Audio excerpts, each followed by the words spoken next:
दोस्तों पकड़ लो खटोला, लाया हूँ पटोला। आज आपके लिए बीपीएससी का 68वां क्वेश्चन पेपर। ठीक है, 68वां बीपीएससी क्वेश्चन पेपर। इसमें हम स्पेशली आज डिस्कस करेंगे ज्योग्राफी के क्वेश्चन पेपर की ज्योग्राफी के कौन क्वेश्चन आए हैं और किस लेवल के आए हैं, कैसे आए हैं, क्यों आए हैं, कहाँ से आए हैं। सारी सारी चीज़ें आपको बताऊंगा इस वीडियो में। जल्दी शुरू करते हैं, जल्दी से खत्म करनी है। तो आज का पहला क्वेश्चन ये है कि वातावरण जो मुख्य रूप से गर्म होता है वो किस कारण से, यानी किस प्रकार की विकिरण से गर्म होता है। तो इसमें जो क्वेश्चन था, इसमें ऑप्शन दे रखे थे दीप तरंगों से, सूर्य की जो दीप तरंग होती है उनसे होता है, या लघु तरंगों से होता है, ठीक है, या फिर जो धरातलीय विकिरण होता है उससे होता है। तो इसका आंसर है धरातलीय विकिरण जो होती है उससे वायुमंडल की जो परत होती है वो गर्म होती है। लघु तरंगों से क्यों नहीं होता, जो सूर्य से आने वाली किरण है उनसे डायरेक्ट क्यों नहीं होता, क्योंकि भाई जो पर्यावरण है ना वो हमारा पारदर्शी है लघु तरंगों के प्रति, ठीक है, और अपारदर्शी है दीर्घ तरंगों के प्रति। जब तरंगे पृथ्वी पर आ जाती हैं तो पृथ्वी दोबारा से उसे रेडिएट करती है, हीट बजट कहते हैं इसे। दोबारा से जितनी भी एनर्जी आती है वापस भेज देती है, इसे हीट बजट या heat balance of the earth कहते हैं, ठीक है। मगर जब ये जाती है रेडिएट होकर पृथ्वी से तो इसे टेरेस्ट्रियल रेडिएशन कहते हैं, और ये रेडिएशन लॉन्ग वेव के रूप में होती है। और लॉन्ग वेव जो होती है अपारदर्शी होती है, वो जो निकल नहीं पाती बाहर वायुमंडल से, वो वायुमंडल के अंदर ही फंस कर रह जाती है, जिसकी वजह से वायुमंडल को वो गर्म कर देती है, ठीक है दोस्तों। तो इसका आंसर क्या होता है कि वायुमंडल की जो परतों को गर्म करता है वो होती है लॉन्ग वेव टेरेस्ट्रियल रेडिएशन, ठीक है। दूसरे क्वेश्चन की पे आते हैं हम हमारे।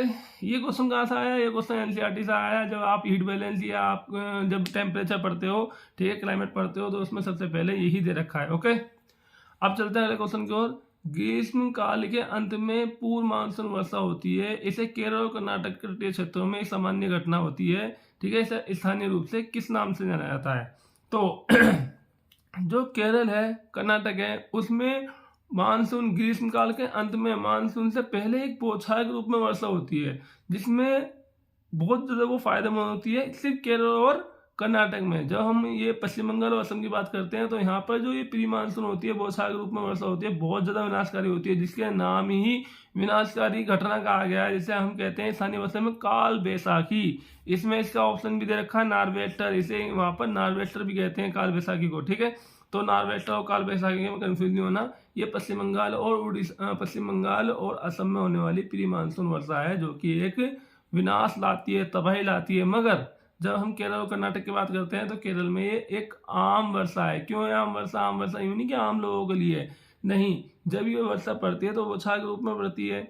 तो इस वर्षा से जो आम होते हैं, आपने देखा होगा कच्चे कच्चे आम होते हैं गर्मियों में, मगर जब थोड़ी सी वर्षा होती है, 2-3 दिन तक बौछार के रूप में वर्षा होती है, तो ये आम पक जाते हैं, ठीक है, स्वादिष्ट हो जाते हैं, मीठे रसीले हो जाते हैं, ठीक है। तो इसलिए इसे कहते हैं आम वर्षा। आम जो होते हैं ये पक जाते हैं, अच्छे हो जाते हैं, ठीक है, उपज तैयार हो जाती है इनकी। मगर कर्नाटक में ये कॉफ़ी के लिए ज़्यादा फेमस है, जिसे हम कहते हैं कॉफ़ी वर्षा, कॉफ़ी सावर, ठीक है। इसे आम सावर कहते हैं, मैंगो सावर कहते हैं केरल में, और कॉफ़ी सावर कहते हैं, या फिर हम कहते हैं इसे चेरी ब्लॉसम, ठीक है, क्योंकि इसमें कॉफ़ी के जो फूल होते हैं वो ब्लॉसम करने लगते हैं, तो इसलिए हम कर्नाटक में इसे चेरी ब्लॉसम कहते हैं। तो यहाँ पर जो ऑप्शन डी है वो सही है। क्यों? क्योंकि केरल के लिए यहाँ पर मैंगो सावर और कर्नाटक के लिए यहाँ पर चेरी ब्लॉसम। तो इसमें 2 ऑप्शन यहाँ पर सही हैं, ठीक है। ये क्वेश्चन भी आपका एनसीईआरटी से ही आया है। एनसीईआरटी का आप क्वेश्चन पढ़ोगे या लूसेंट आप पढ़ोगे तो वहाँ पर दे रखा है नार्वेस्टर, चेरी ब्लॉसम और आपका मैंगो सावर में क्या अंतर है, ठीक है। चलते हैं आगे। क्वेश्चन नंबर 3, भारत में चीनी उद्योग के बारे में निम्नलिखित में से कौन सा कथन सत्य है, ठीक है। यूपी में चीनी उद्योग जो आता है वो पूरे देश में दूसरे नंबर का सबसे बड़ा उद्योग है, नहीं, दूसरे नंबर पर सबसे ज़्यादा उत्पादन चीनी का यूपी में होता है, ठीक है। इसमें पहचानना कौन सा कथन सत्य है, कौन सा सत्य है। दूसरा ऑप्शन है, दूसरा स्टेटमेंट है, ये वजन कम करने वाला उद्योग है चीनी उद्योग जो है। तीसरा स्टेटमेंट है, महाराष्ट्र देश में अग्रणी चीनी उत्पादक के रूप में उभरा है, ठीक है। अब महाराज जो देखो तो आप ये तीनों ही सेंटेंस सही हैं। क्यों? हालांकि सबसे ज़्यादा जो शुगर केन यानी गन्ने का उत्पादक करने वाला राज्य है वो हमारा उत्तर प्रदेश, ये आपको पता होगा, ठीक है। मगर चीनी का उत्पादन करने वाला सबसे अग्रणी राज्य कौन सा, सबसे ज़्यादा उत्पादन चीनी का उत्पादन करने वाला राज्य है महाराष्ट्र है। अब आप ये कंट्रेरी वर्ड हो गया कि गन्ने का उत्पादन तो सबसे ज़्यादा यूपी करता है, अब क्या यूपी से गन्ना लेके महाराष्ट्र में जाओगे कि चीनी ज़्यादा उत्पादन करवाने के लिए? मगर नहीं बेटा, गन्ने का जो यूपी में उत्पादन होता है वह बहुत कम क्वालिटी का होता है, उसमें रस की मात्रा कम होती है, जबकि महाराष्ट्र में जो गन्ना उत्पादन होता है उसमें क्वालिटी की मात्रा अधिक होती है, यानी कि उसमें रस की मात्रा अधिक होती है, इससे चीनी अधिक बन जाती है। इसलिए यूपी में जो गन्ना से चीनी बनती है वो कम बनती है, और महाराष्ट्र में कम गन्ने से ही अधिक चीनी बनती है। इसलिए महाराष्ट्र ने पिछले साल ही यूपी को टेक ओवर करके भारत में सबसे ज़्यादा चीनी उत्पादन करने वाला राज्य का दर्जा प्राप्त किया है। ठीक है, चलते हैं अगले क्वेश्चन की ओर। भारत में कौन सी नदी घाटी कोयले के भंडार के लिए से समृद्ध है? अब देखो यहाँ पर कंफ्यूजन वाली बात होगी कि जिंदगी भर हमने रट्टा मारा है कि कोयले का उत्पादन गोंडवाना में होता है, कोयले का उत्पादन गोंडवाना में होता है। गोंडवाना भारत का रूट क्षेत्र है जो कि रांची में है। ठीक है, मगर हमने ये कभी नहीं देखा सर कि गोंडवाना में कौन कौन से क्षेत्र आते हैं। सोन नदी आती है, दामोदर नदी आती है, महानदी आती है, नहीं आती, जबकि ये सारी नदियाँ ही गोंडवाना क्षेत्र में आती है। इसलिए जो ये नदियां हैं, दामोदर नदी, महानदी, सोन नदी, ये सब नदियां ही आपका कोयले से समृद्ध क्षेत्र कहलाएंगी। तो इसमें सारे ऑप्शन सही हैं। ठीक है, इसलिए कहते हैं हमेशा जब भी पढ़ाई करो कंसेप्चुअल पढ़ो, उसमें जो डीप पॉइंट है उनको देखो, उनको एनालाइज करो कि यहाँ ये है तो क्यों है, वहाँ पर और कहाँ पर इनका प्रभाव पड़ता है। ठीक है, इसी को ही डीप एनालिसिस कहते हैं। ओके, भारतीय क्षेत्र सीमा, नेक्स्ट क्वेश्चन है, भारतीय क्षेत्र सीमा तट से कितने आगे तक पाई जाती है? तो जब हम भारतीय क्षेत्र समुद्री तट की बात करते हैं, भारतीय समुद्री रेखा की बात करते हैं, समुद्री अधिकार क्षेत्र की बात करते हैं, तो भारत में 4 प्रकार के समुद्री क्षेत्र पाए जाते हैं, मेरी टाइम जोन कहते हैं जिसे। पहला होता है आंतरिक क्षेत्र, दूसरा होता है टेरिटोरियल क्षेत्र यानी कि क्षेत्रीय सागर, तीसरा होता है कॉन्टिग्यूअस यानी प्रच्छन्न क्षेत्र, ठीक है, प्रच्छन्न सागर, और चौथा होता है एक्सक्लूसिव इकोनॉमिक जोन। ठीक है, पहला जो होता है इंटरनल एरिया, इंटरनल वाटर जिसे कहते हैं, वो आधार रेखा से अंदर का क्षेत्र होता है। आधार रेखा एक रेखा होती है जो कि टेढ़े मेढ़े स्थलीय भाग को आपस में मिलाते हुए सीधी रूप से खींची जाती है। ठीक है, तो ये टेढ़ी मेढ़ी जो सीधी रेखा जो होती है और टेढ़े मेढ़े भाग को मिलाती है, उसमें जो अंदर पानी रहता है तो उसे इंटरनल वाटर कहते हैं। ठीक है, आधार रेखा से 12 नॉटिकल मील तक के क्षेत्रफल को क्या कहते हैं? हम कहते हैं टेरेस्ट्रियल सी। यही क्वेश्चन आया कि टेरेस्ट्रियल सी कितने किलोमीटर आगे तक का क्षेत्र को कहते हैं।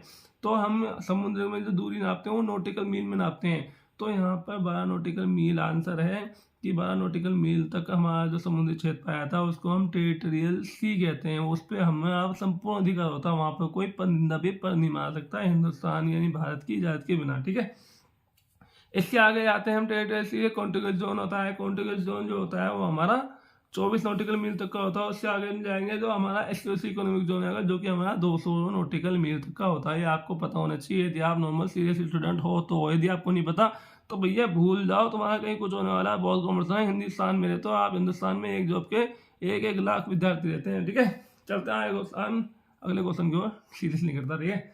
नेक्स्ट क्वेश्चन है, कोपेन की वर्गीकरण योजना के अनुसार यूपी और बिहार किस प्रकार के जलवायु प्रदेश में पाए जाते हैं? तो कोपेन की जलवायु क्लासिफिकेशन के अनुसार बिहार और यूपी CWG क्लासिफिकेशन में पाए जाते हैं। क्यों? क्योंकि भाई साहब जब आप कोपेन क्लासिफिकेशन पढ़ोगे तो साउथ इंडिया में नॉर्मली ए टाइप की जलवायु पाई जाती है, पश्चिम इंडिया में यानी कि राजस्थान, गुजरात, इनमें ज़्यादातर में, बस ये राजस्थान में, पूरे राजस्थान में ही बी टाइप की जलवायु पाई जाती है, गंगेटिक प्लेन में C टाइप की, और अरुणाचल प्रदेश में D टाइप की, और लद्दाख और हिमाचल प्रदेश और जम्मू कश्मीर में E टाइप की जलवायु पाई जाती है। तो ऐसे आप पूरे हिंदुस्तान को क्लासीफाई कर सकते हो कोपेन की क्लाइमेट क्लासिफिकेशन के according. A south India, B western India, C middle India यानी कि आपका जो प्लेन एरिया गंगेटिक प्लेन है, D आपका अरुणाचल प्रदेश है नॉर्थ ईस्टर्न इंडिया, और E आपका नॉर्थ इंडिया जो हमारा जो पर्वतीय क्षेत्र है, जो हिमालय क्षेत्र है, वो हमारा ई में आता है। चलते हैं अगले नेक्स्ट क्वेश्चन की ओर। निम्नलिखित में से कौन सा समुद्री जैव विविधता के दृष्टिकोण से दुनिया में सबसे समृद्ध क्षेत्र है?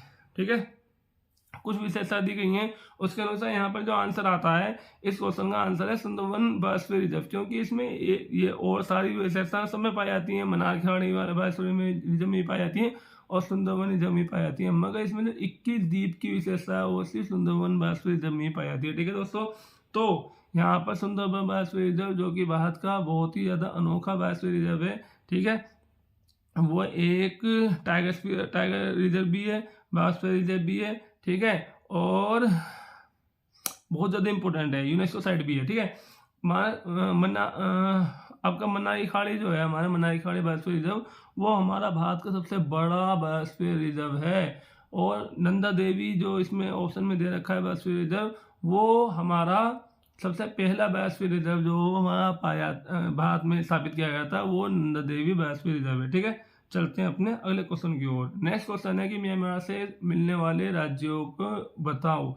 तो म्यांमार से मिलने वाले राज्य जैसे कि आपको पता है, तो ऐसा भी यदि आपने अच्छे से पढ़ रखा है तो म्यांमार वाला तो बहुत इजी पूछ लिया। ऊपर जाओगे अरुणाचल प्रदेश, नीचे आओगे नागालैंड, फिर से नीचे आओगे मणिपुर, फिर से नीचे आओगे मिजोरम। हालांकि बच्चों को ये पता नहीं होता, वो कन्फ्यूज होते हैं। तो बच्चों जब आप ज्योग्राफी पढ़ोगे तो पहले चैप्टर में आपको बताया था कहाँ था ज्योग्राफी पढ़ोगे, पहला चैप्टर पढ़ोगे लोकेशन, पहले चैप्टर में मैप ही दे रखा है। मैप में सबसे पहले दे रखा है कि भैया हमारा जो देश है किन किन देशों के आसपास किन किन देशों से घिरा हुआ है, और हम उन देशों से हमारे जो राज्य हैं वो कौन कौन से राज्य है उनसे सीमा साझा करते हैं। ठीक है, तो यहाँ पर जो हम म्यांमार की बात ही करते हैं तो म्यांमार अरुणाचल प्रदेश है, फिर नीचे आओगे नागालैंड है, फिर हमारा मणिपुर है, फिर हमारा मिजोरम है। मगर हम कभी कभी कंफ्यूज रहेंगे त्रिपुरा मिलता नहीं मिलता। भाई साहब त्रिपुरा में बहुत ज़्यादा फेमस क्वेश्चन है त्रिपुरा से संबंधित कि ऐसा कौन सा राज्य है, एकमात्र राज्य है जो कि 3 ओर से किसी अन्य देश से घिरा हुआ था। त्रिपुरा एक एकमात्र राज्य है जो कि बांग्लादेश से 3 ओर से घिरा हुआ था। एक दिशा बची और एक दिशा कोई दूसरे देश से तो मिलेगी नहीं, तो वो बाहर से मिलेगी, तो त्रिपुरा तो कट हो जाएगा इसमें। तो त्रिपुरा कट हो गया तो एक ही ऑप्शन बचा है फिर कि मणिपुर, नागालैंड, मिजोरम और अरुणाचल प्रदेश। ठीक है, हालांकि मैं आपको और चीज़ बता देता हूँ। जम्मू कश्मीर से पाकिस्तान से लगने वाला पाकिस्तान से लगने वाले में कन्फ्यूज हो जाती है कौन कौन से राज्य होते हैं। तो इसमें गुजरात, राजस्थान, पंजाब और आपका जम्मू कश्मीर, ये क्षेत्र इसमें लगते हैं। ठीक है, जब गुजरात में अक्सर इंसानों को कन्फ्यूज हो जाती है। ऐसे ही नेपाल से लगने वाले राज्यों में पश्चिम बंगाल आता है, जिसमें कि इंसान कन्फ्यूज हो जाता है कि पश्चिम बंगाल नेपाल से लगता है नहीं लगता, मगर आपको पता होना चाहिए लगता है। ऐसे ही भूटान से भी पश्चिम बंगाल लगता है। ठीक है, तो अक्सर हमें याद रखना चाहिए। अन्य देश, हमारे देश ही कितने लगते हैं दूसरे देश, उनसे जो लगने वाले राज्य हैं उनको याद कर लो। यही क्वेश्चन आता है, इससे अलग क्वेश्चन नहीं आता पूरे चैप्टर में। ठीक है, चलते हैं अगले क्वेश्चन की ओर। नेक्स्ट क्वेश्चन है आर्कटिक क्षेत्र और अंटार्कटिक महाद्वीप किसके निकट स्थित हैं। तो सिंपल ही है यार, हर किसी को पता है। आर्कटिक और अंटार्कटिक अपना उत्तरी ध्रुव और दक्षिण ध्रुव के पास स्थित हैं। आर्कटिक जो है वो हमारा महासागर है, अंटार्कटिक जो है वो हमारा महाद्वीप है। अंटार्कटिक और दक्षिण ध्रुव कहते हैं, आर्कटिक जो है उत्तरी ध्रुव कहते हैं। ठीक है, नेक्स्ट क्वेश्चन है पेंजिया से टूटे हुए दक्षिण महाद्वीप को क्या कहा गया। देखो भैया, जब वैज्ञानिक ने अपने एक थ्योरी दी थी, theory of continental drift theory दी थी। ठीक है, तो उसने एक बहुत बड़े महासागर को कहा था पेंथलासा, बहुत बड़े महाद्वीप, एक महाद्वीप और एक महासागर की बात की थी। तो ये जो महाद्वीप था या ये महाद्वीप, ठीक है, जो महाद्वीप था ये महाद्वीप 2 भागों में बढ़ जाता है। ठीक है, एक भाग उत्तरी भाग और एक भाग दक्षिणी भाग। दक्षिणी भाग को गोंडवाना कहा, उत्तरी भाग को लोरेसी कहा। ठीक है, दक्षिणी भाग में गोंडवाना में कौन कौन से कौन कौन से क्षेत्र आते हैं बताओ जल्दी से, सबको पता होना चाहिए। दक्षिण अमेरिका आता है, अफ्रीका आता है, ऑस्ट्रेलिया आता है, अंटार्कटिका आता है, भारत और प्रायद्वीप आता है। ठीक है सॉरी, पेंथलासा दब गया, महाद्वीप जब फैले तो इन जो महासागर था उसका क्षेत्र को दबाया, और जो बचा भाग है वो आज क्या है, प्रशांत महासागर है। ठीक है, चलते हैं अगले क्वेश्चन की ओर। सौरमंडल के बारे में बताया गया है कि इसकी एवरेज हाइट कितनी होती है, 13 किलोमीटर होती है। सही है, 13 किलोमीटर होती है। उत्तरी ध्रुव के पास ये कम हो जाती है तथा इक्वेटर के पास ये बढ़ जाती है। ठीक है, और वायुमंडल में ऊपर जाने पर इसकी तापमान बढ़ता है घटता है, तापमान घटता है। ठीक है, एकमात्र ऐसी परत है सौरमंडल वायुमंडल में, एकमात्र ऐसी परत है जो कि ऊपर जाने पर तापमान बढ़ता है इसमें, वो है आयनमंडल। ठीक है, चलते हैं अगले प्रश्न की ओर। वन्यजीव अभ्यारण्य से एक वन्यजीव अभियान, ठीक है, वन्यजीव अभियान कौन सा है जो कि 1973 में शुरू किया गया था। इसमें सिंपल यार किसी को पता है, प्रोजेक्ट आएगा 1973 में शुरू किया गया था, डेट्स इट। अगला क्वेश्चन है क्वेश्चन नंबर लास्ट है 13 क्वेश्चन है। अटक में अपनी पहाड़ी यात्रा के अंत में सिंधु नदी अफगानिस्तान के किस नदी से जुड़ती है। ठीक है, जब हम सिंधु नदी के बारे में पढ़ेंगे तो ये एनसीईआरटी में दे रखा है और ज़्यादा किताबों में नहीं होता। तो जब सिंधु नदी जम्मू कश्मीर से निकलती है तो मैदानी भागों में आके काबुल नदी से, उसी सहायक नदी से मिल जाती है, जिसका पानी लेकर आगे अपना कराची तक, उसके बाईं ओर, कराची के बाईं ओर, दाईं ओर नहीं, हमेशा याद रखो, ये भी क्वेश्चन आता है कि सिंधु नदी कराची के दाईं ओर गिरती है, बाईं ओर गिरती है। तो कराची के बाईं ओर से निकल के ये अरब सागर में जाके गिर जाती है। ठीक है, और पठानकोट में ये अन्य जो इसकी सहायक 5 नदियाँ वो इसलिए कहाँ पर आगे मिलती है, पठानकोट में मिलती है। और अफगानिस्तान में कौन सी नदी मिलती है, काबुल नदी मिलती है। ठीक है, तो हमें याद होना चाहिए सिंधु नदी की सहायक नदियाँ, ठीक है, कहाँ मिलती हैं, कैसे मिलती हैं और ये कहाँ को बहती हैं। ओके, आज के लिए इतना ही। इसकी जो बाकी बचे हुए 20 में से 7 क्वेश्चन है वो बिहार स्पेशल थे। जब बिहार की वीडियो बनेगी तो उसमें उनको कवर कर लिया जाएगा। आज के लिए इतना ही, मिलते हैं अगली वीडियो में। Thank you, bye bye, tata, see you, सत श्री अकाल।